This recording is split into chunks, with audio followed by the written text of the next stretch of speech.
Inama nshingamateka yakoranye kuri wa 25 Gitugutu uyu mwaka irongowe na Nyeniteka Daniel Geraze Ndabirabe mu ngoro y'amakoraniro mu Kigobe kugira ngo bige hongere bemeze integuro y'ikirangamisi c'ibikorwa bazorangura kuva ku wa 24 gushika ku wa 31 Gitugutu uyu mwaka.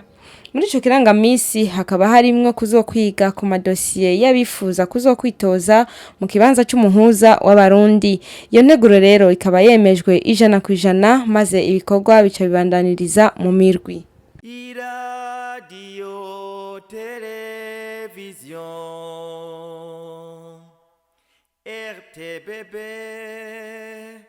Nijwi ryiza ry'Uburundi bwiza